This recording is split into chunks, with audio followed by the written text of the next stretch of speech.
Hi மக்களே, நேற்று video போட்டிருந்தேன் பாருங்கள். நேற்று கடலுக்கு எவ்வளோ காற்று மழை எவ்வளோ கொஞ்சம் பாருங்கள். மப்பாடு சரியான காற்று, எந்த ஊர்லேயுமே தள்ள மாட்டாங்க பாருங்கள் மக்களே. இன்றைக்கி இந்த ஊரில் என்னன்னு தெரியல, எனக்கு ரொம்ப வெறி கொண்டு தள்ளுறாங்க. அந்த ஊரில் வலை வரலாம் பாருங்கள். சரியான காற்று இருந்தும் அப்படி இவ்வளோ காற்று இருந்தும் ஒரு 40 போட்டுக்கிட்ட மிளகுதுன்னா நீங்கள் அந்த அளவுக்கு வருமானம் இருக்கிறதால இன்றைக்கி அந்த காற்றுலேயும் மீறி போய்கினே இருக்கிறாங்க கடலுக்கு. நீங்கள் பாருங்கள், இந்த வீடியோலாம் பாருங்கள், எவ்வளோ போட்டு போய்கினே இருக்குது பாருங்கள். காற்று எப்போவுமே சில ஊர்லாம் காற்று இருந்தால் போக மாட்டாங்க. எவ்வளோ தான் வருமானம் வந்தாலும் எவ்வளோ தான் கிடைச்சாலும் போக மாட்டாங்க. இந்த ஊரில் பொறுத்தளவுக்கு இன்றைக்கி எல்லாமே இவ்வளோ காற்று அடிக்குது, அந்த அளவுக்கு காணாதப்படுது பாருங்கள் மக்களே. இந்த வீடியோ பிடிச்சிருந்தா லைக் பண்ணுங்கள், கமெண்ட் பண்ணுங்கள், ஷேர் பண்ணுங்கள், கமெண்ட் பண்ணுங்கள்.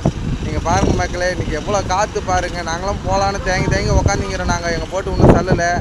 நேற்று மீன் பிடிச்சாந்து போட்டு செல்லலை. இன்றைக்கி பாருங்கள் மக்களே, எவ்வளோ போட்டு போய்கின்னு இருக்கு. இந்த வீடியோ பிடிச்சிருந்தா லைக் பண்ணுங்கள், ஷேர் பண்ணுங்கள் மக்களே. பாருங்கள் மக்களே, எவ்வளோ காற்றுல எவ்வளோ கஷ்டப்பட்டு போகிறேன்.